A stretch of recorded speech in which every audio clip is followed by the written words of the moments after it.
eringlarni boshqa ayolga uylanishiga aslo qarshilik qilmanglar. Agar u dunyoda buning uchun sizlarga qanaqangi ajr berilishini bilganinglarda edi, o'zinglar sovchi bo'lib borib, eringlarni majburlab uylantirib qo'ygan bo'lardinglar. Aynan opajonimdan bizga shunday mujdalar beryapsizki, o'zingiz ham shunga rozi bo'lgan bo'larmidingiz? Ay, o'zim o'rgilay sizdan. Nimaga rozi bo'lmas ekanman?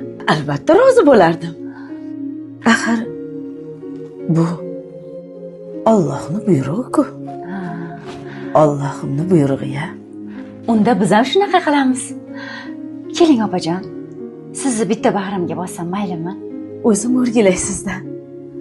Allohning buyrug'iga bir zumda taslim bo'lgan sizni men turib bag'rimga bosishim kerak. Qani, keling. Aylanay opaginamdan. Alloh rozi bo'lsin sizdan. Opajon, aslida anchadan beri men sizga kundoshman. Eringiz, to'g'rirog'i, erimiz meni o'zlariga nikohlab olganlar. Lekin sizga aytishga qo'rqib o'tirgan edik. Hozirgi suhbatingizdan shunga amin bo'ldimki, siz shariat amriga taslim bo'lgan jannatiy ayollardan ekansiz. Voy, sen jippillar nimalar deyapsan? Qanaqa kundosh, qanaqa ering? Ha? Kim eriga tegasa, kim qanaqa kundosh? Kim eriga tegasa, qanaqa qo'yvaring?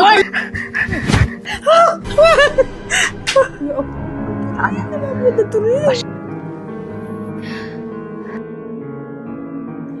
Hay, opa, tuzimisiz? Turing. O'zingizga keldingizmi? Yaxshimisiz?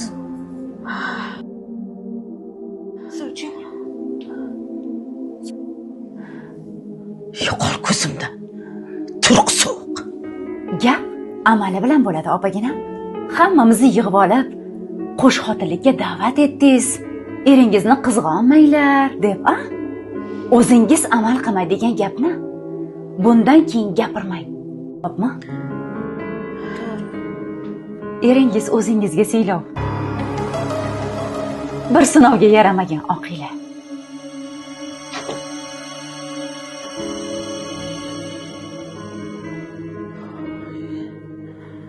Xola.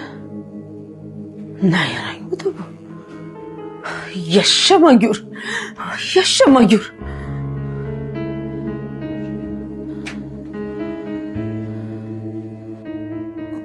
Suv ichib oling.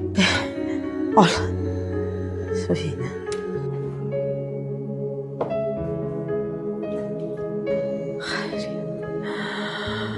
Voy, xayriyat. Har qancha niqoblamang, riyokorlik baribir o'zini oshkor etadi.